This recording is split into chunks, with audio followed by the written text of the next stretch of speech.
Mirëmbrëma. Ja ku jemi prapë në të martën e kritikave.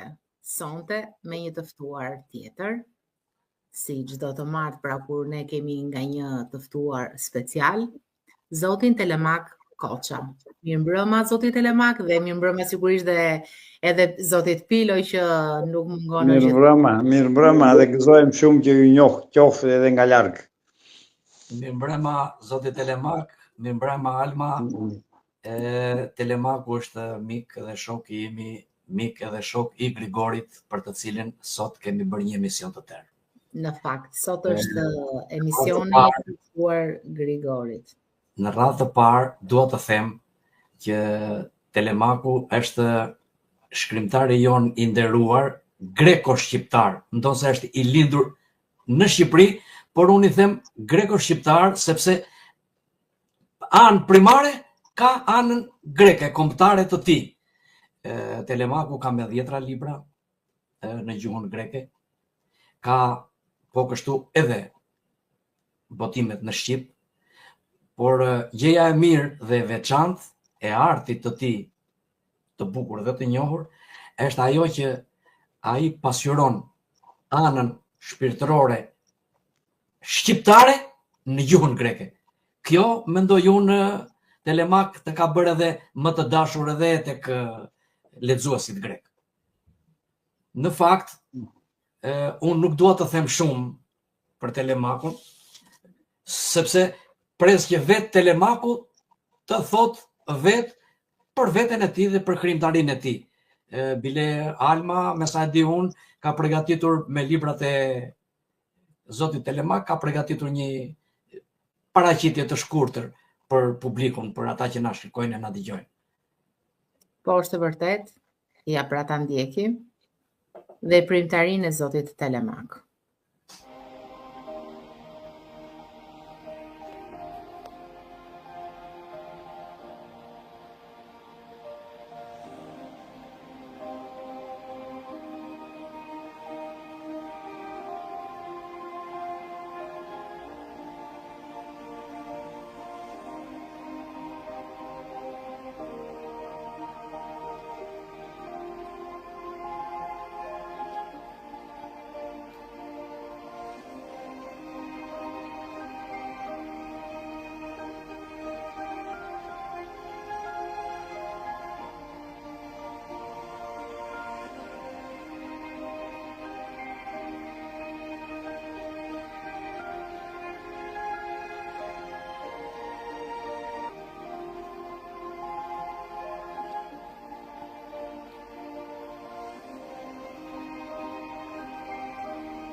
Këto pra ishin me premtarie e zotit Telemak, të cilën e ftoi për të na folur diçka për rreth krijimtarisë së tij.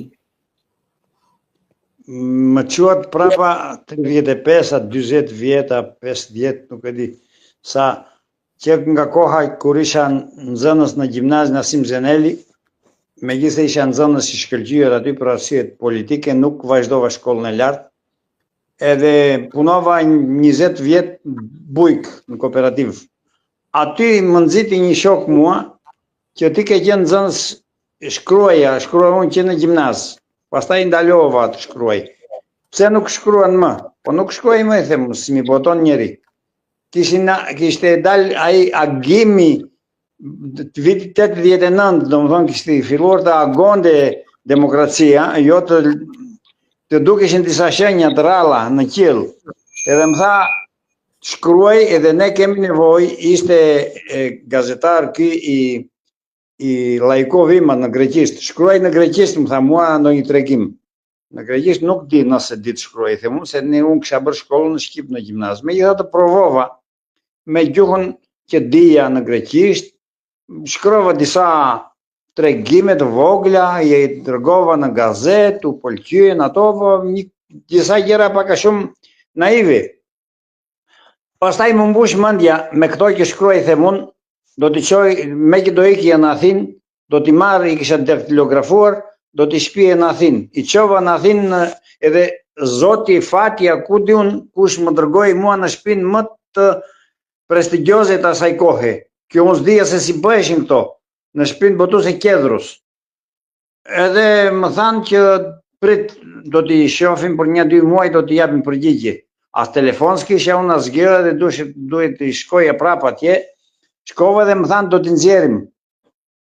Mirë po e pashun që tani e shoh akoma sot që ato tregimet e para me titullun e përbashkët Ngjarje në mesnat ishin pak a shumë naive. Megjithatë kishin një lloj shkrimi tjetër lloj. Edhe aty kuptova unë që nuk isha shkrimtar grek, isha shkrimtar grekofon, sepse ato që shkruaj unë i përkisnin Shqipërisë, ngjarjet i përkisnin Shqipërisë, jetës në Shqipëri, jetës së minoritetit grek në Shqipëri. E megjithatë u pëlqye. Si çdo fillestar. Pastaj është që ulu të bësh shkrimtar me gjithmonë, se e para shkoj si shkoj. Edhe pas kaluan 3 vjet që sa botova një novel, Kanarina e fundit, që desha unë të bëhesha shkrimtar grek atëherë, do më thonë që të shkruaja diçka me temë greke, e cila më në fund nuk anoj nga anët tona, më çoi pena mua prapë në vendet tona, edhe me librin e tretë. E thash unë që nuk qenga e thënë që unë kam 40 vjet këtu që duhet të vjell që kam brenda, ti them këto që e pastaj të bëhem shkrimtar grek. Edhe akoma nuk jam bërë, akoma do më thonë pasi kam bërë 14 libra deri më sot, unë shkruaj për ngjarjet asaj kohe, për ngjarjet të adoleshencës, të rinisë, të kufive midis dy shteteve, disa herë lexuesit ose kritika letrare nuk i ngelet e pa kënaqur nga unë, sepse nacionalistët grek duan tjetër lloj, po ashtu dhe nacionalistët shqiptar duan tjetër lloj. Nuk mund të kuptojnë që një shkrimtar nuk është as grek, as shqiptar, as shkrimtar, është shkrimtar. Shkruan me një gjuhë që tani unë përdor shumë më mirë gjuhën greke, se është gjuha ime amtare. Po ama një gjuhë e pakultivuar deri atëherë, me shkollë, me 8 klasë shkolle, nuk është aq lehtë sa të bëhesh shkrimtar për të qenë, për të shkruar. E megjithatë, vazhdova shkruaj. Një pjesë e kritikëve më pritën me një farë adhurimi, të tjerët me një farë që nejse, ky tani shkruan ato që mundet. E ngjaj krahasoj veten me shkrimet e para të Maksim Gorkit, që edhe Maksim Gorki s'kishte shkollë, ashtu, po megjithatë një farë talenti e ndjej unë që e kisha. Edhe kjo është gjithë ajo ecësuria ime letrare. Veç asaj kam pasur fatin që kam në sajtet të librit tim të para të dytë, më morën mua në Ministrinë e Jashtme greke për të punuar përkthyes. Dhe aty unë nga që kisha harruar shqipen pothuajse 20 vjet në fshat, aty fillova prapë tani, përkthe dokumenta, përkthe gjitha ato gjëra, përkthe bëj sintaks shqipe e këto. E tani disa herë them që mund të shkruaj edhe në shqip, disa herë them që më mirë mund të shkruaj në greqisht. Edhe varet se them, po të isha në Shqipëri, antari po të jetonte akoma në Shqipëri minoriteti që nuk ka ngel njeri atje, edhe unë nëse dosha të bëhesha shkrimtar, ishte mirë të shkruaja në shqip, sepse një shkrimtar nuk mund të qëndroj vetëm për një komunitet të vogël. Duhet, jo vetëm kaq, po edhe vetë Shqipëria është një shtet i vogël nëse do të bëhesh shkrimtar sot. edhe Greqia është një shtet I vogël, nëse do të bëhesh shkrimtar. Megjithatë në këtë fazë jam. Në fazën që një roman im tani është përkthyer në gjermanisht e pritet të botohet. Nesër të shohim. Sot jemi në atë që njerëzit nuk shkruajnë shumë, nuk lexojnë shumë, po ata që lexojnë ose s'ta them unë, ato libra që dalin, duhet dalin shumë përpara për të lexuar. Në miliona libra që botohen në botë, do dalin disa migra, pas atyre migra do dalin disa qindra, që të më në fund të dalin disa dhjetra për të lexuar nga njerëzit. Kështu duhet të kemi ndërgjegjën që kush përse të shkruash diçka që nuk interesohet asnjëri për ta lexuar. Kjo është tani nëse doni që të them unë se si veprat si kam shkruar, është tjetër punë. Nuk di përse interesohen shumë.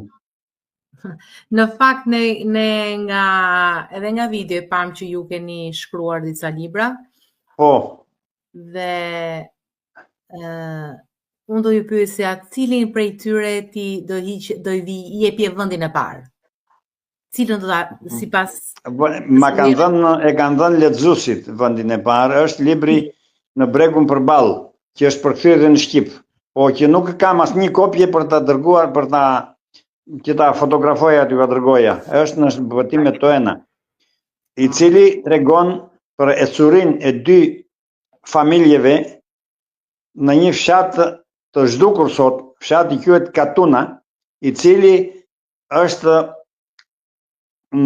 të cilën e kanë ndarë kufiri, kishte një 15 shtëpi, a 12 shtëpi, gjysmat I mori Shqipëria, gjysmat tjetër I mori Greqia.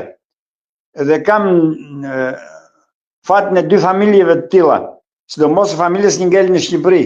Kishte familje partizane, familje që krijoi, që kontriboi në krijimin e atij sistemi, edhe që ngeli e bllokuar në atë sistem brenda. Derisa personazhi kryesor u shkatua si armik e këto gjëra, këto që kanë ndodhur, është pak a shumë historia e gjithë jo vetëm në minoritet, po edhe e Shqipërisë komplet. Unë ju uroj suksese dhe shpresoj dhe të uroj që të vazhdosh të shkruash. Faleminderit. Por ne sot kemi vendosur këtë mbrëmje t'ia dedikojmë poetit, shkrimtar dhe botuesit Grigor Jovani. Dhe miku tim Grigor Jovani. I cili u nda para pak kohësh nga jeta. Po. Edhe është kështu që janë disa forca mbi natyrore që përcaktojnë lëvizjet e njerëzve. Tani nuk e besoj këtë që them, po duhet besojmë disa herë në atë mbi natyrshmen. Atë ditë unë kisha vendosur të iki në fshat. Kisha ca sëmundje, ca çështje shëndetësore, e thash kur të mbaroj me këto analiza, me këto do iki në fshat. Edhe dorim tham me gruan 10 ditë në fshat. Po atë ditë vdiq Grigori. E thash unë që shiko, duhet të shkoja, duhet me dorënos të shkoja në varim. Më merr natën shqiptarët. Më merr shqiptarë hidhë edhe ishte shumë prekse që hidhë një grusht dhe nga unë, se nuk mund të ven njerëzit tani aq mosha jon tani të vej për një varim në Gjergusati të kthehet. Edhe me shumë dhimbje, akoma nuk e besoj se si ka mundësi të ikë njëri. Megjithëse kishte një parandjenjë se nuk do ta kishte jetën të gjatë me ato që vuante, po ama gjithsesi na erdhi e papritur kjo. Të paktën neve, familja e pristi. Po ne që e dimë. Edhe gjithmonë, jo vetëm që nuk bën ta them unë që kishte shkruar për mua lavde të tëra kështu në për këto, se ishte shumë prodhimtar dhe shumë shkruante lehtë. Unë të shkruaj një faqe dua një ditë, ai shkruante 5 faqe për një orë. Edhe ishte poet shumë I mirë, edhe gjithmonë I këshilloi, I thoshe ti ke një talent tepër të madh. por ama disiplinohu pak.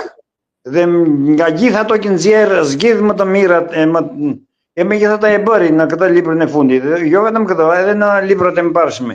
Po dua të them që çfarëdo që shkruante ai kot edhe për shaka, çfarëdo që shkruante, ishte një poet i lindur poet. Që nuk i nështrohej rregullave, edhe kjo ndoshta ishte edhe meta e tij, sepse për shembull nuk mund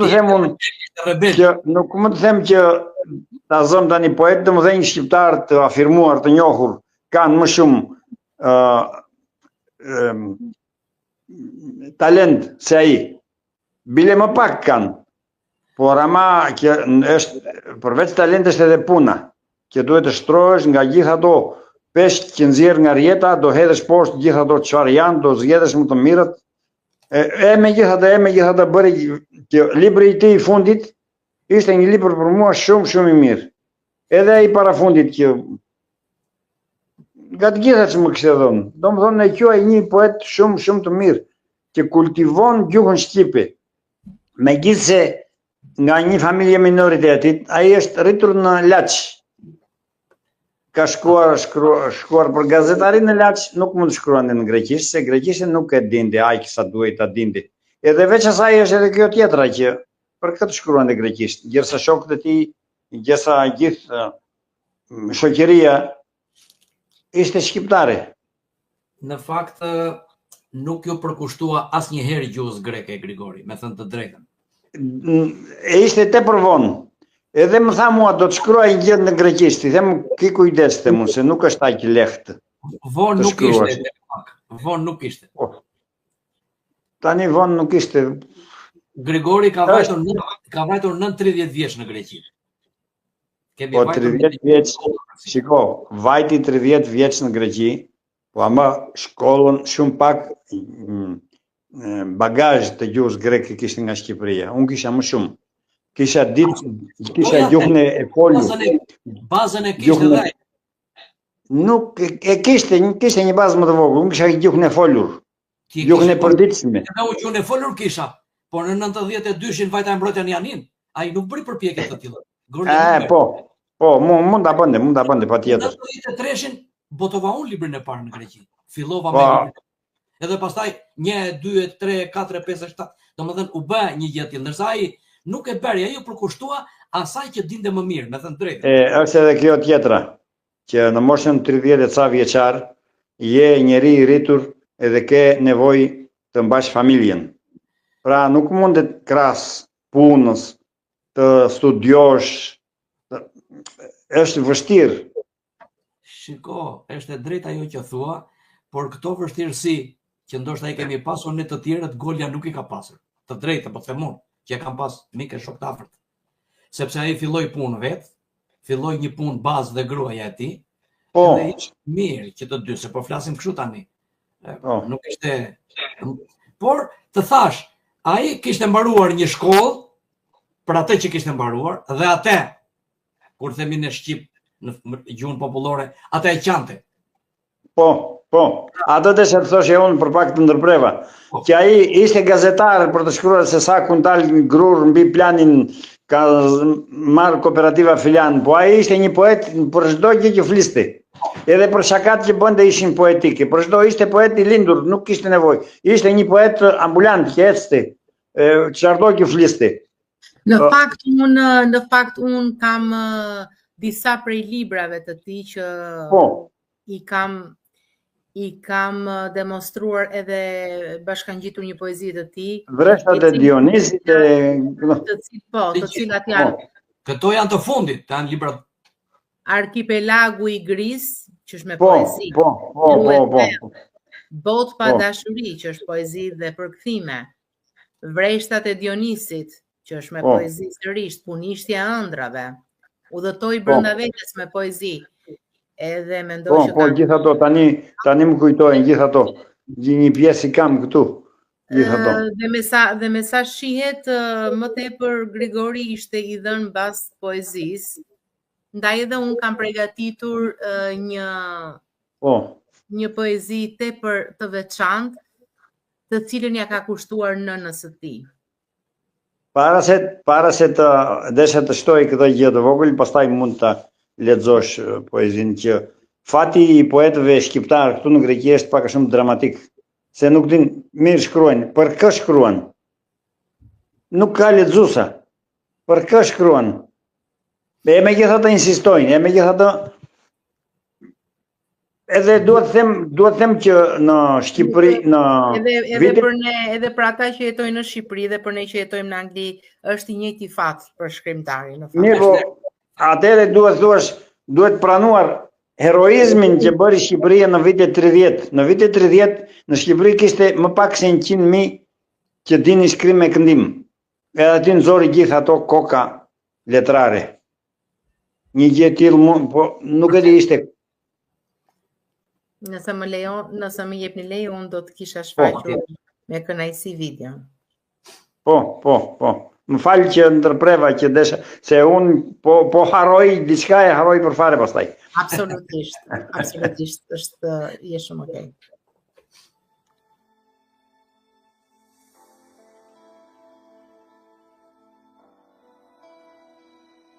Nën, të thuat e njosh të vajzë kaq të bukur, të thjesht e të ëmbël siç ma kishe dëshirën. Po pse të dridhet ajo zemër si flutur? Ti vetë më thoje, gjej atë më të mirën. Tani më qorton. Të ma thoje më parë. Më mërzite o shpirt. Të dua kaq shumë. Doje të veshje një përparse të larë, mos t'i fshihte duar gjithë brum. Doj t'i fshije thinjat nën shami. Kanë turp nga bora majmalet e larta? Asaj i kam thënë, rubinët e mi të nënësime janë thinjat e arta. Të ulemi pak mbi pragun me gur, ku më prisje dikur, të vija nga shkolla, ndërsa fladi që ndiste mbi pëlhur të fustanit tënd, mbi këmbët e holla. Të mbështesim kokën të dy, si fëmijë, kësaj anë unë, andej dashuria. Nga prëri yt erë molle të vi, të mësohet ajo me gëzimet e mia. Ndaj vetë asolla këtë vajzë kaq të bukur, të thjesht e të ëmbël si një peri. Të nis të vallëzoj shpirti yt si një flutur, dritë të bëhet te rivarit të zi. Ti thua shtimeti, tek kthehet mërzitur, pasi unë si gjithmonë, larg do të kem shkar. Biri ynë, e beson? Na solli një flutur, i zi u ti. S'kisha fat për ta parë.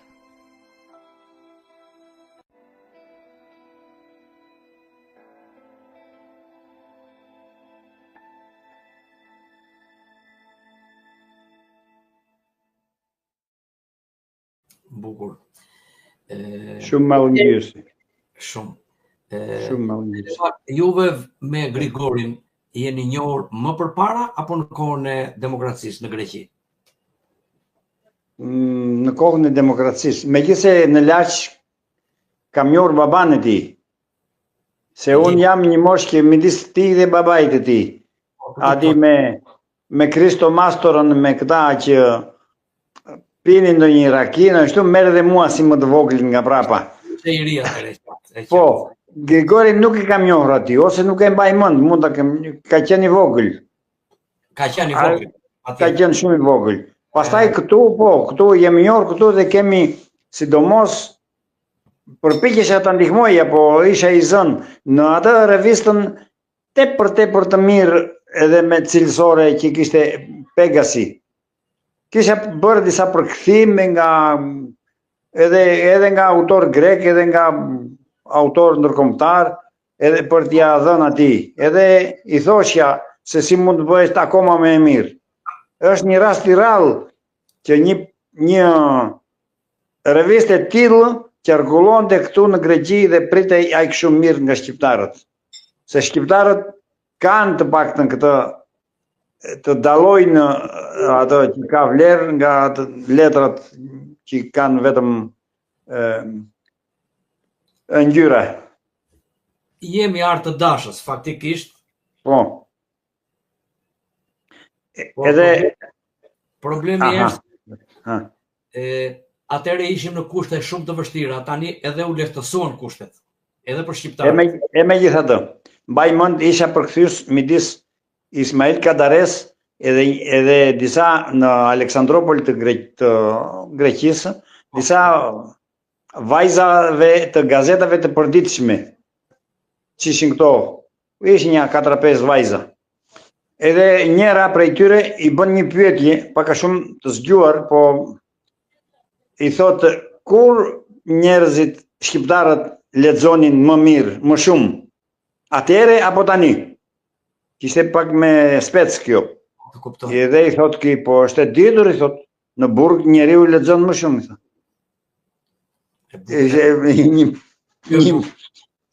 Një përgjigje befasuese. Jo e përgatitur, domethënë. Jo, kështu spontane ishte. Spontane, po është e bukur, se kjo është. Po. Kështu që edhe ne aty vetëm letërsi kishim për të lexuar. Nuk kishim, sidomos ne kishim në fshat, s'kishim as kinema, as teatro, ose të paktën disa gjëra cilësore. Unë në Gjirokastër shkoja 2 herë në javë në kinema, sa herë ndrohi filmi. Kur u ktheva pastaj në fshat, mbaruan këtu. Kështu që e kam edhe unë për nder pak a shumë që jetova 4 vjet në një qytet me kulturë, siç ishte Gjirokastra. Mësova shumë gjëra në Gjirokastër. Patjetër. Edhe isha edhe nxënës i mirë, po isha nxënës i mirë në matematikë dhe në fizikë, nuk merrja me mend se isha nxënës se mund të merresha një ditë me letërsi, sepse ne minoritarët kishim letërsinë pak si me frikë letërsinë. Faktikisht minoriteti, në atë kohë minoriteti u jepeshin edhe të drejta studimi, po jepeshin me masa. Jo, nuk është puna mua nuk mu privua e drejta studimi për arsye se isha minoritar. Mua mu privua e drejta studimi për arsye se baba im ishte komunist. Kishte ardhur në konflikt me partinë, me vijin e partisë dhe u fut në burg. Në mënyrë skandaloze, kështu që unë isha i dënuar. Ka qenë e hapur fare lufta. Po, unë u dënova nga kjo gjë. Po qartë. Në heshtje. Jo, me ndalim të shkruaja, ndalim të shkoja në universitet, ndalim këto gjëra. Nga 120 maturantë që kishte atëre Gjirokastra, 100 shkuan në përshkolla, në universitet, edhe ata që me zi u mbushja mendjen unë për të mësuar 5 gjëra në matematikë. Po. Unë gjatë gjithë kohës që bëheshin kohës të provimeve, unë lexoja romane, nuk kisha asnjë interes unë për të marrë notë më të mirë, pak për të fituar diçka. Megjithatë i mora të gjitha dhjeta. Megjithatë. Shiko, kemi biseduar për këtë temë, faktikisht kemi biseduar edhe tek shtëpia e Grigorit, për sa i përket. Kur vini pastaj që edhe të takonim aty, po dhe te pazari fshatar që themi ne. Po. Ku pinim kafe. Faktikisht për punën e gazetës, e saj revistës, se Grigori nuk ka qenë vetëm i revistës. Revistën e kishte të tin, por edhe gazetat të gjitha në Athinë ka mbajtur Grigori. Po. Ka qenë kryeredaktor tek të gjitha gazetat, tek të gjitha. Po, se ishte profesionist i asaj pune. E para dhe e dyta, të themi të drejtën, Grigori ka qenë korrektor i shkëlqyer dhe redaktor i shkëlqyer. Po. E kisha vënë në re. Unë kam disa libra të Grigorit. Kam një libër të Jani Ricosit, që e kam përkthyer nga greqishtja, që ka vetëm poemat te ti, është një 200 e ca faqe, është i vetmi libër. Dhe ja kemi vënë me Grigori në emrin një Ricos tjetër, sepse Ricosi për ne, kur kemi qenë në shkollë, ka qenë një komunist. Po ka qenë nga të pak që u lejoi të qarkullonte në Shqipëri, jo që tjetër. Ajo ishte njëra anë, por ne kështu e njëjtë, në fakt. Ashtu e njëjtë, po. Komunist. Por Ricosi ishte një shpirt i madh. Dhe në këto poemat që kemi nxjerrur atëherë, që i kam përkthyer unë dhe i ka redaktuar dhe korrektuar Grigori në mënyrë të shkëlqyer, ka parathënim. Del që Ricosi, prandaj është një tjetër, sepse nuk është ai që na trumpetonin neve. Ne që kujtonim ne. Nuk është vetëm ai. Nuk është vetëm ai. Neve nuk e trumpetonin ne të shkretët, po ato që na jepnin, kishte gjëra që nuk kuptonin që ishte komunist. Kjo duhej sistemit si duket. Po, është domosdoshmë. Në Greqi, kur vajtëm në Greqi, pam një Ricos tjetër, po pam edhe shumë të tjerë, pam edhe një Varnalis tjetër, pam edhe një të gjithë këta që ishin komunistë, po ishin diçka tjetër, prapë se prapë. Po. Eta. Gjithë nuk është puna se ishin komunistë, ishin i përkisin së majtës. Dhe majta këtu në Greqi ishte ana përparimtare. Nuk mund të ketë e djathta njerëz përparimtar. Kjo është pak a shumë sepse djatha është anarshi. E djatha është, jo, nuk është e djatha, nuk është anarshi. E djatha është konservatorizëm. Kuptoj, po. E qartë. Ashtu siç ndodh edhe tek ne. Ndërsa e majta është ajo që do të bëjë diçka të re. Do të bëjë diçka të re, bën më keq se sa ka qenë, tjetër punë ajo. Po ama përpiqet të bëjë diçka. Më vonë pastaj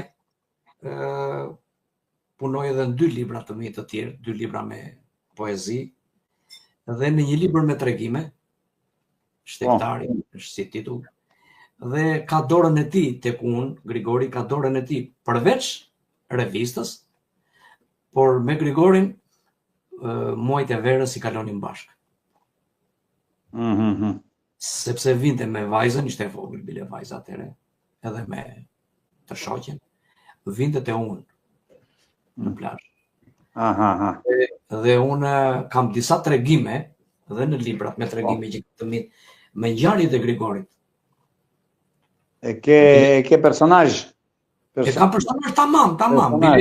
Edhe tek ka një blog Grigolja, edhe te blogu i tij i ka shkrimet e mia, thotë më përkushtojnë mua, është. Por kemi edhe aventura të shumta.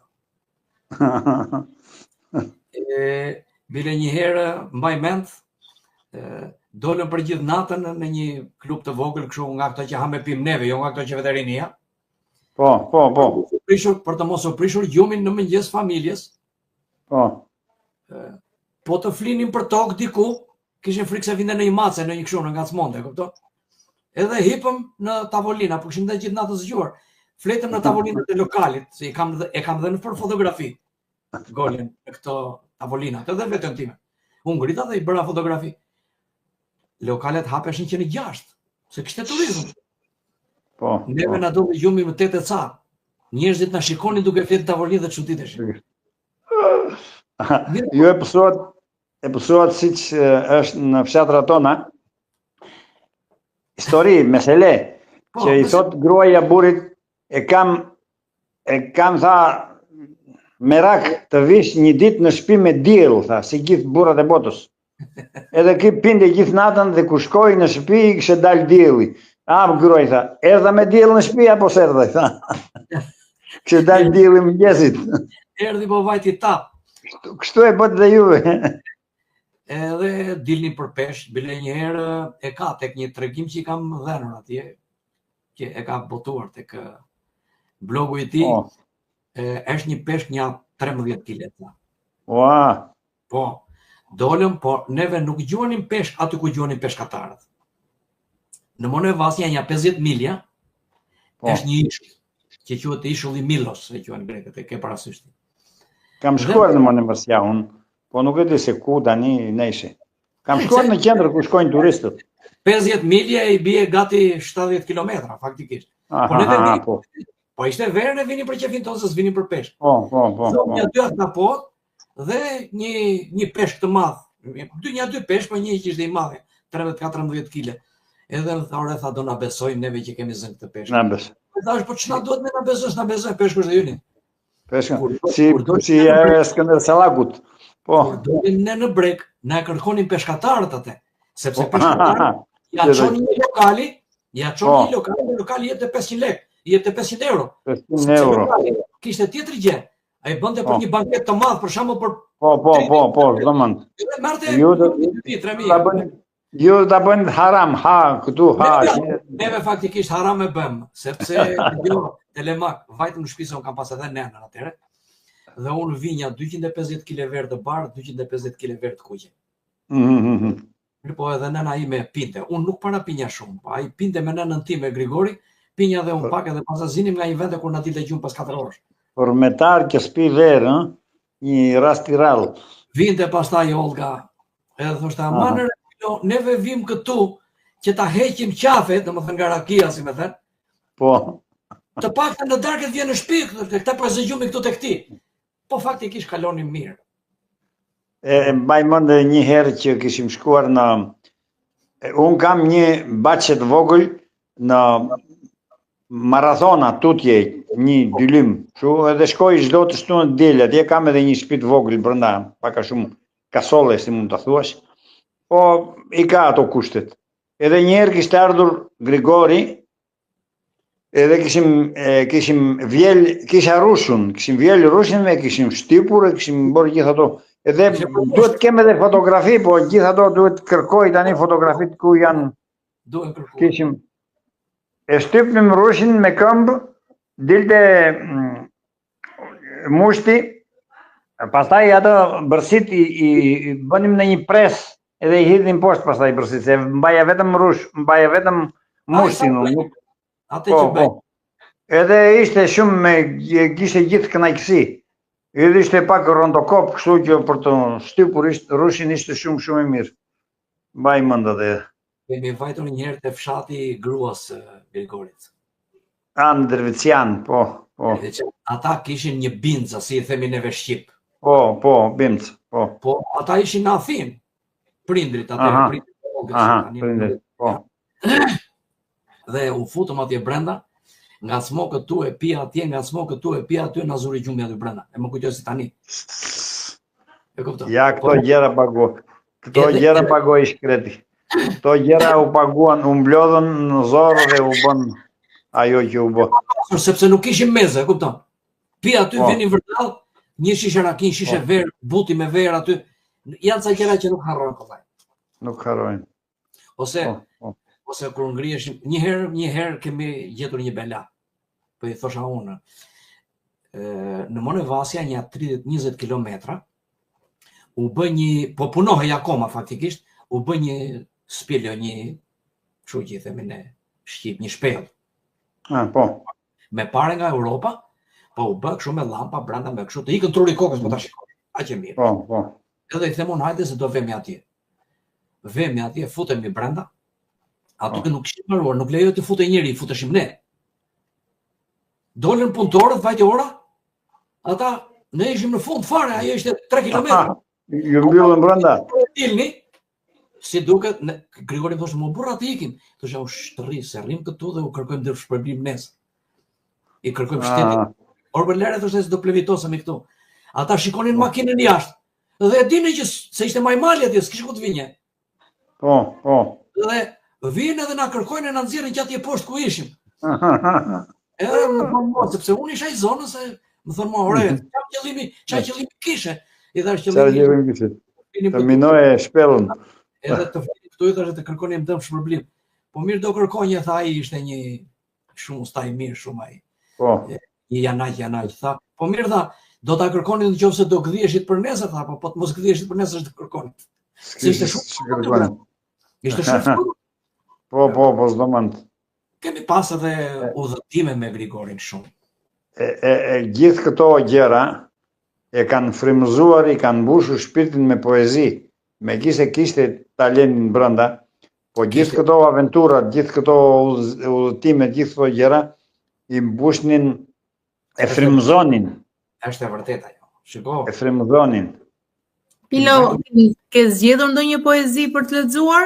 Zgjedhur disa unë, po kam zgjedhur disa Kush? që Aha. mund t'i quaj, ca poezi që mund t'i quaj tip Grigori, sipas meje. Po, Sepse Grigori Arma, ka një veçori në poezinë e tij, të t'jap një kështu, një mendim timin një herë tani për artin e tij faktikisht. Grigori e ka filluar artin që 15 vjeç. Se unë e kam jetuar. Poezitë e para i ka botuar në revistën Pioneri, mbaj mend atëherë. Dhe poezia e tij ishte me ritëm dhe me rim, siç ishin në atë kohë poezitë në përgjithësi tek ne. po. Dhe me një herë ra në sy dhe e thirri mbaj mend si sot, e thirri Rushdi Keraj. Rushdi Keraj ishte mashtra i Pallatit të Kulturës, po ishte edhe një njeri që merrte pjesë për festivalet kombëtare. Nuk ishte një njeri si artist, domethënë, si muzikant, si surfesh, ishte të tjera. Ai e ndihmoi më shumë Grigorin në krijimtari, në fillim fare.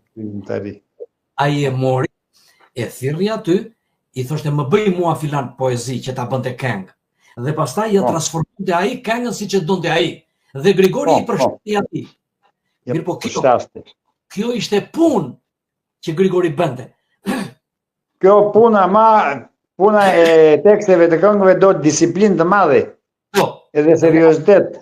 Dhe aty Grigori mësoi shumë. Mësoi shumë, po. Pastaj në vajte në gjimnaz, mori pjesë në disa festivale. Kur vajte në shkollë të lartë, pastaj në Shkodër, në universitet, ishte i përgatitur. Po. Mirë po, në krahasim me ato poezi, është ajo që thotë edhe Telemaku, se Telemaku e ka kapur shumë bukur dhe shumë mirë këtë gjë. Poezitë e para të Grigorit, në krahasim me poezitë e fundit të Grigorit, kanë një distancim të madh. Kanë. Poezitë e fundit të Grigorit kanë peshë. I ka peshë fjala dhe janë të situr ajo që thot Telemaku edhe për artin e tij. Thot nuk ishin ato tregimet e mia të parat ashtu siç erdhën tregimet më vonë. Po, s'domon, po. Grigori e bën poezinë me 5 rrjeshta. Po. E bën poezinë me 7 rrjeshta. Dhe është po ajo poezi e rimuar, por e thyer. Po. Nuk e ka me rimën, ja ka hequr Grigori rimën dhe në vend të rimës i ka futur mendimin e fuqishëm. Disa herë kur bënim në Facebook, bënte disa diskutime. I thoshe, po këto janë perla, bëj vjersha, bëj këto. Domethënë i hirti sigurisht përdoronte idetë e tij, kështu kot. Shiko, kishte aq botë të pasur kishte.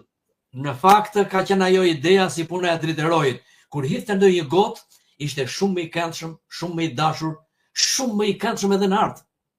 Driteroi ishte i disiplinuar kishte zgjidhje. Po ishte edhe Grigori në ato rrethe, do ishte edhe Grigori i disiplinuar. Po. Alma, të them një gjë. Grigori ishte i lindur në muajin 1 prill.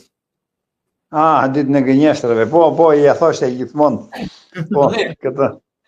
Dhe shiko tani një poezi që bën për vete. Po. Lexoje se e kam parasysh. Lexoje. Nuk duhet të shkruhet asgjë për ikjen time. Shkruani diçka tjetër, si bie fjala ndjek Marko Polon nëpër tokë, nëpër dete. Shkruajmë kaq gënjeshtra për të tjerët. S'prish punë të themi edhe një gënjeshtër për vete. Domethënë që unë vdiq apo s'ka vdekur, se kështu i bie. Dhe ka qenë edhe objektiv Grigori. Domethënë, nga ajo që shikonte, ishte aftësia e tij për të nxjerrë poezi. Unë këtë e shikonja ditë për ditë, si më thënë. Këtu për shembull ka një poezi që thot Kanarina. E ka ngritur në art nga hiçi, si më thënë. Edhe thot, isha ulur në verandë, bëja vjersh. Si për me një kanarin këndonte. Befas më hodhi si për kokës një glas, siç duket u prek nga që askush nuk po e dëgjonte. Sepse kjo është që thua ti nga hiçi, nga hiçi s'bënde, nga hiçi. Shiko, po ti bësh një analizë kësaj poezie, Do them tani, se jemi artist pak a shumë, se s'po themi tani. Shko, të thuash që ajo po këndonte dhe i lëshoi një glas se s'po e ndiste njeri. Pra, edhe artisti është ai që nëse do jesh afër ti, do që ta dëgjosh këngën e tij, fjalën e tij, dashurinë e tij. Domethënë është në natyrë të artistit kjo, të këngëtarit, të poetit. Këtu nganjëherë Pilon, një dëgjuese po shkruan, Alma do ishte kënaqësi një poezi e tij ta dëgjonim. Kështu që do kisha preferuar të lexonim disa poezi të tjera të tij. Grigori, për mendimin tim, vlerat i ka më shumë në ato që tham së bashku. Neve themi ndonjë fjalë kështu edhe si me shaka që kemi kaluar, po kjo është pjesë e jetës tonë dhe nuk mund të rrim pa e thënë. Qoftë për një gotë raki apo qoftë për një shaka që kemi bërë. Ndërsa arti i tij flet vetë përpara lexuesit dhe të gjithë miqtë dhe shokët e Grigorit i kanë të thenura fjalët e tyre. Për shembull, Alma, unë do të them një gjë. Këtu kam përpara disa thënie të artistëve tanë, domethënë të poetëve, të shkrimtarëve, të vetes time të Pilos, sepse unë them më shumë dhe bëj shaka kur të them tyja për Grigorin që pinte raki, e bënim shaka. Këtu edhe vet ai në biografinë e tij shkruan kështu. Pilo Zyba thot për mua, shpirti, Pilo Zyba thot për mua, kantina poetike e Grigori Jovanit prodhon verë me cilësi të lartë. E di që e dini, por pse ja u rikujtoj, nuk kam ndonjë tjetër të keqe. Këto janë fjalë që unë ja kam thënë atij dhe i kam të shkruara. Mirë, po përveç ato që kam thënë unë, për artin e tij, ka të thënura të tjera që janë vërtet me vlera. Unë do të them për shembull, shkrimtari ynë i madh, sepse unë kështu e vlerësoj të paktën, shkrimtar të madh, Naum Priftri thot kështu: Grigori Jovani ka lindur ditën e gënjeshtrave për të na dhënë në poezi të vërtetën. Të vërtetat. Fatmir Terziu, botuesi edhe profesori, thot